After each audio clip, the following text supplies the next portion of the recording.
Good afternoon, students. I hope you're having a good time during these holidays. Today, we are looking at social studies.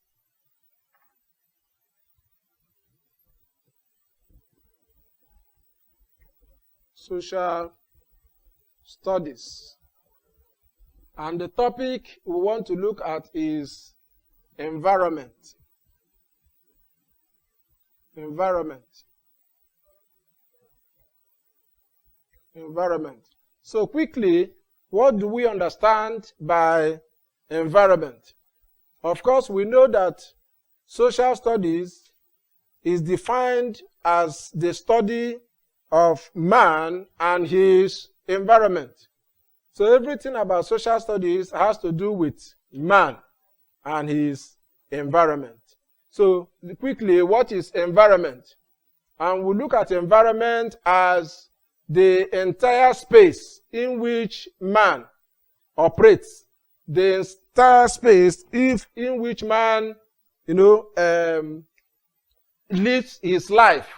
That is environment. So we have the physical environment, and then we have the social environment.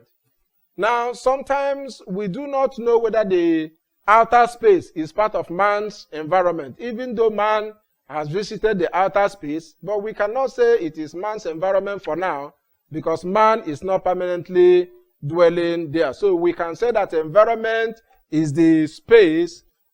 Environment is what? The space. The space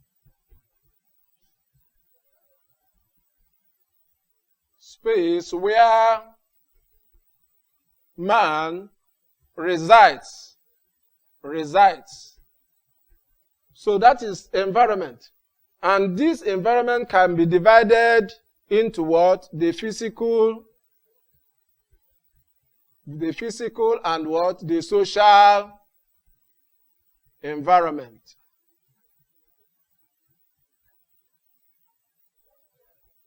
The physical and the social environment. So quickly, what is the physical environment? This is the environment that consists of the physical things that we can see, like the trees, the rivers, the forest, the oceans, the houses, anything that man can touch, even the land that we stand on, is part of what? Our physical environment. Now, so man relates with his physical environment. Every day you relate with your physical environment. As you sit in the comfort of your sitting room, you are sitting on a fine seat. Probably you go to the kitchen, you talk. They are all part of the physical environment. The land where we go to practice and do agriculture and farming is part of what? Our environment, our physical environment. Now, quickly, how does this physical environment influence man? Or rather, how does man influence the physical environment? First of all, you see that from the physical environment, man can do what? Get his daily bread. As man goes to farm, as man tills the land and produces agricultural products, he can do what? He can feed well.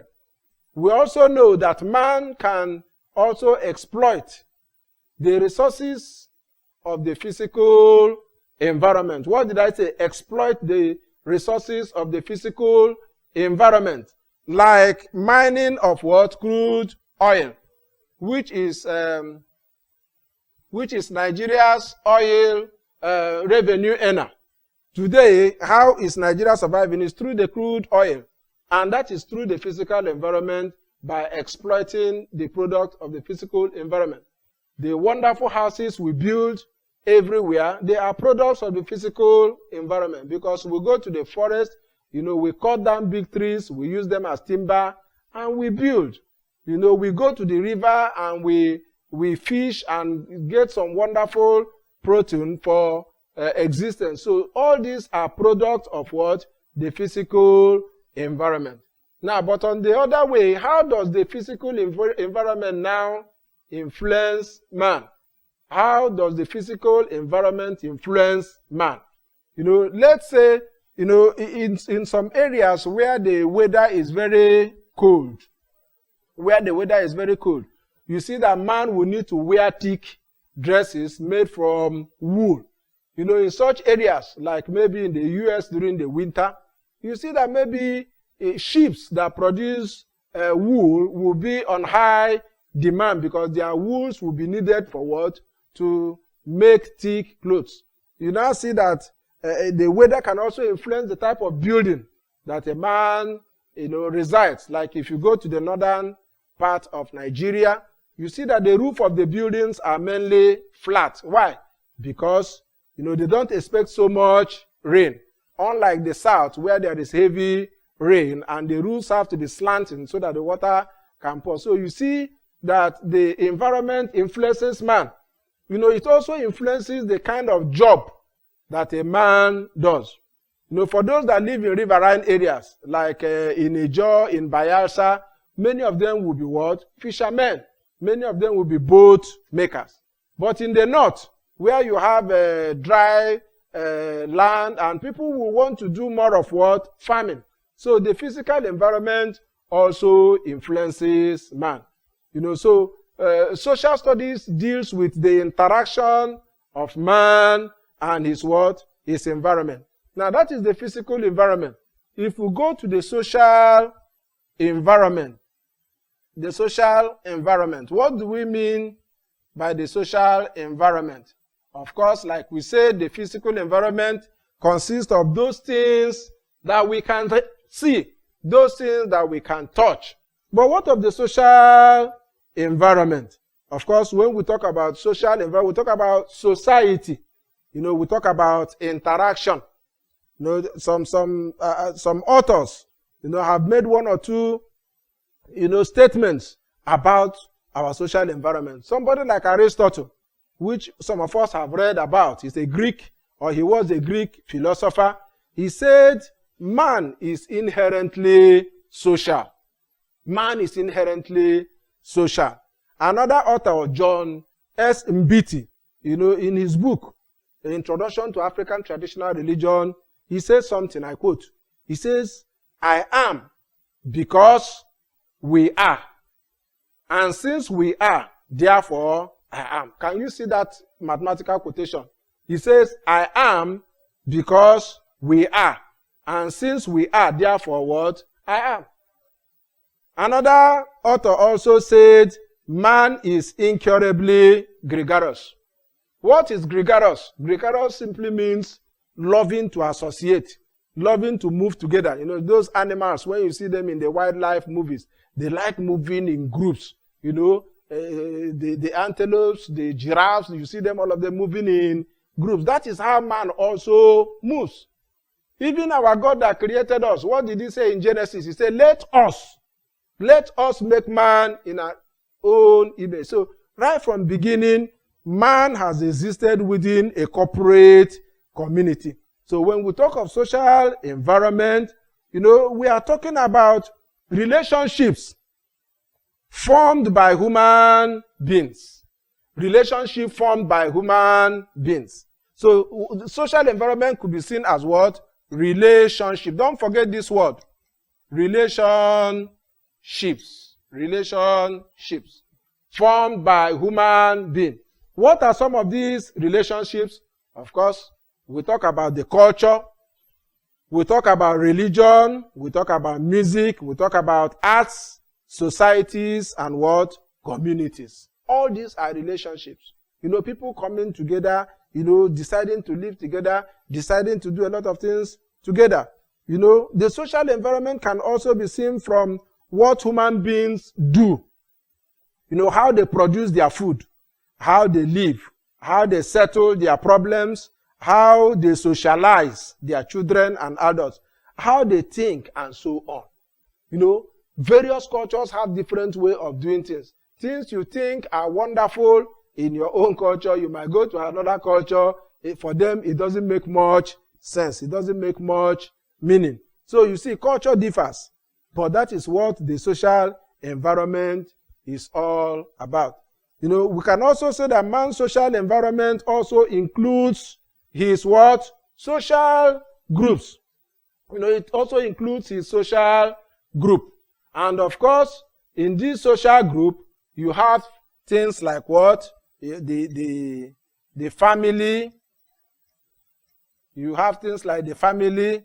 You have age grade. You have age grade system. You have the political parties. These are all social groups. They are all social groups. Another important factor to understand in social environment is what we call social organization. Social organization. Somebody might be saying social organization and social group, are they not the same? Social organization and social group, are they not the same thing? Now, when we talk about social organization,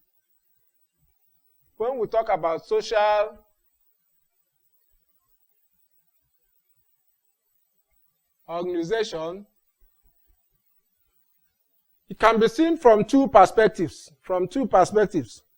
One, it can be seen as a process.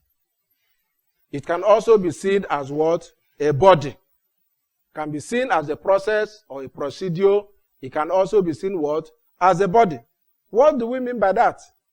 As a process, social organization can be described as how a social group or a society is formed and organized to attain the goals of the social group or the society. The modality for the formation of a social group can be seen as what? An organization. Social organization. How is this group organized? So when you talk about social organization, it can be the modality, it can be the method by which a social group comes together, and then they are formed and, primarily to achieve their group. And again, as a body, social organization can also be seen as a social group. So we can rightly say that APC is a social organization. We can say that PDP is a social organization. So you can see social organization from two perspectives. One, as a procedure. One, as a body. So quickly, what are the characteristics of a social group or organization? Characteristics of a social organization. What do you see in a body? And you quickly say this must be a social organization. One, they are bound together by ties of common goal or interest. They are bound together by what? Ties of common goal or interest. In other words, whatever is a social group wants to attain is harmoniously and uniformly agreed upon. You cannot have a social group where everybody have their diverse interests. This one says we are going to build. The other one says no, we are going to demolish. No. Every social group must have one goal and one interest. And the common goal of the society are what defined. In other words, whatever that society wants to do must be defined. Anybody that says, I want to be a part of this group must understand what he is going to, must know what he wants to achieve through that group. So that group's, goal must be defined. And then roles or duties of the social organization are also stated. And the members share and undertake different roles or duties. Now, what does that mean? Every member of a social organization knows what their role is. They know what they are supposed to do. For example, in a political party, you have the chairman of the political party, you have the secretary, you have the publicity secretary, you have the accountant, you have the, so everybody knows their role. In a football club, you have the manager, You have the players. The goalkeeper is there. The defender is there. You know, the forward liners. The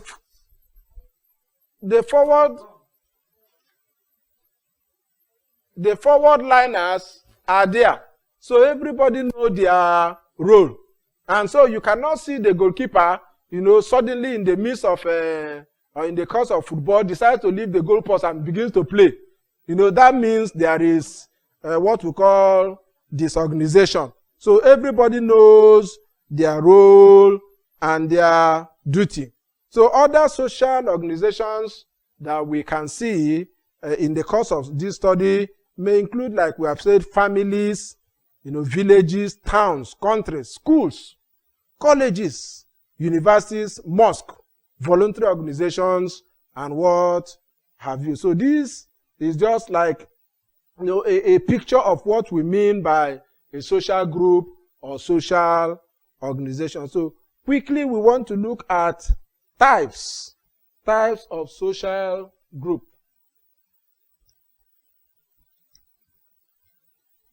Types of social group. Remember, we said both social organization and social group are one. So when you see us write social organization, social group, we are talking of the same thing. Now, basically, there are two main types. There are two main types of what? Social group. There are two main types. What are these two types? Of course, we have the social group. Then you have the primary. You have the primary group and the secondary group. Now, students, I want you to understand that primary group is not talking about primary school, and secondary group is not talking about secondary school.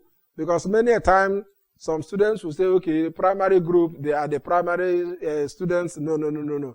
These are categorization of various types of the social group. So quickly, what are some of the characteristics of the primary group? You know, this group, you know, have a kind of face-to-face contacts among themselves, and they regard one another as ends in themselves. What does that mean? It means they know themselves very well. You know, they relate based on personal relationships. You know, they are held together by ties of biological or blood relationship, like family. You know, everybody in the family knows one another. Everybody relates with, you know your uncle, you know your granddad, you know your dad, and, you know, you don't need to go official to relate with any of those people. And usually they are small in size, although not always. There could be big or large primary groups. And then there is this strong feeling of affinity. You know, there is this close relationship. You know, even if you are outside your vicinity or your environment, let's say you are from Nwakanma in Umuahia, and suddenly you go to America and you meet somebody from your kindred, that person becomes your close relation. And we also say that the relationship is it's of long duration. You know, it's of long duration. Sometimes you, of course, always, the moment you're a member of a family, you are a lifetime member of that family. Then they know one another by name, just like we have said. Of course, examples of primary social group we should know include the family, the kinship, the age grade, the kindred, and the peer group. So we'll be stopping here today. We have looked at the physical environment, we have looked at the social environment, and we have just stepped into the social group. When next we meet, we are going to be looking at the secondary social group. And we'll look at the roles of the various members of the group. And probably if we have time, we can look at conflicts in social group, how these conflicts arise and how they can be resolved. But quickly, I want us to take this assignment. I want you to just take this assignment briefly so that you can refresh your memory on what we have done. Quickly, one.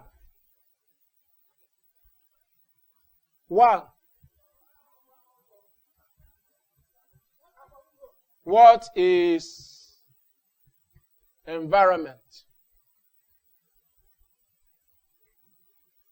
2. Give examples of physical environment. And then 3, explain briefly what you understand by the term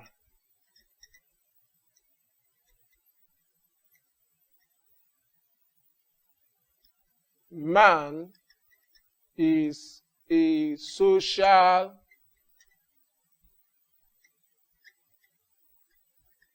being. Man is a social being. So the question again, what is environment? Give examples of physical environment. Then explain briefly what you understand by the term man is a social being. Thank you very much for listening. Until we meet again. Thank you.